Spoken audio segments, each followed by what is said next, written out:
Good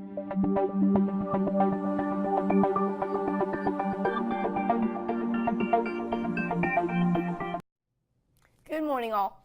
In the previous module, we learned how to take a quadratic equation and set up a t-table of values, first by finding the vertex point, and then once we got that point established, we figured out our other x values, 3 to the left, 3 to the right, and then we did our substitution to get our y values. Now that we have our t-table complete, we want to graph this function. So if you go look at your PowerPoint, there's our completed t-table. Our x values start at 0 and go to 6. And our y values have the pattern, 8, 3, 0, negative 1, 0, 3, 8. And remember, because a parabola is going to be symmetrical, which means the left side looks like the right side, your y values should have that pattern. So now we're going to go plot our points. Okay, so we're going to start with 0, 8. The x value is 0, which means you do not move right or left. All you do is move up 8. So 0, 8 is plotted. 1, 3, we go to the right 1, up 3. 2, 0, we go to the right 2, but we don't move up or down 0, so we stay put.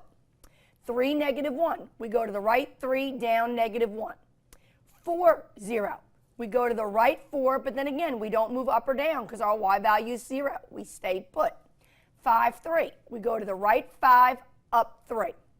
6, 8, we go to the right 6, up 8. All right, so now we have our 7 ordered pairs plotted, and we connect them to make a pretty letter U, not a V. A parabola is the letter U when you graph it. And if you look, every point has a buddy except for the vertex point. That's the point that stands by itself. Now again, one of the great things about graphing that I love is like you're an artist. You've just drawn me this beautiful picture. Now I'm going to ask you to step back, admire your picture, and then ask you some questions to analyze the picture, just like you would do in an art museum. So let's step back, and I have some questions I can ask you about a parabola. The first question we're going to ask is the coordinate of the vertex point. What is the location of the vertex point? Well, if we go and look, it's the point that stands by itself, and it is at 3, negative 1. And remember, you always name a point in order to pair in parentheses. If you look, I can ask you, is that vertex point the maximum point or the minimum point?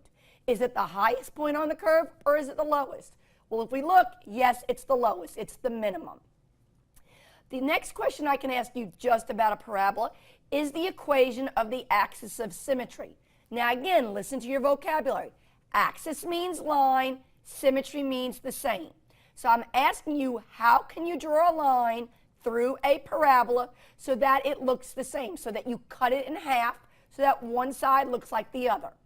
And we've already discussed the axis of symmetry is always drawn as a vertical line going straight up and down through the vertex point. And if you look at your graph, you'll see it's dotted because it's imaginary. It's not part of the parabola. The parabola is the U. This is just a line we can draw to show we could split our parabola in half. So that's why it's drawn as broken. It's imaginary. It's make-believe. All right, look at that. It's a line. When you name a line, you don't use an x and y coordinate. To name a line, you got to go back to Algebra 1. All vertical lines touch the x-axis. And if you follow down that axis symmetry, that line of symmetry, you see it touches the x-axis at the number 3. So you name a line based on what axis it touches. Because that's a vertical line and it touches the x-axis, we use the variable x. So that equation would be x equals 3. So very important concept, ladies and gentlemen. To give a coordinate of a point, you use an x value and a y value. That's a number location. To give a location of a line, you use an equation. Okay. The next question I could ask you about is the coordinates of the x-intercepts. And another word for x-intercepts are roots. So pay close attention to your terminology. X-intercepts, the definition is, are points where your curve touches the x-axis. So if you look, that parabola touches the x-axis twice. It touches it at 2 and it touches it at 4. But now you got to be careful. Those are points. They need to be written as ordered pairs as points. And you don't name a location of a point just saying x is 2. What is the location of that? Well, the x value is 2, the y value is 0. So the first x-intercept is at 2, 0. The second x-intercept is at 4, 0. So be very careful. You're naming a location of a point. That's what x-intercepts are.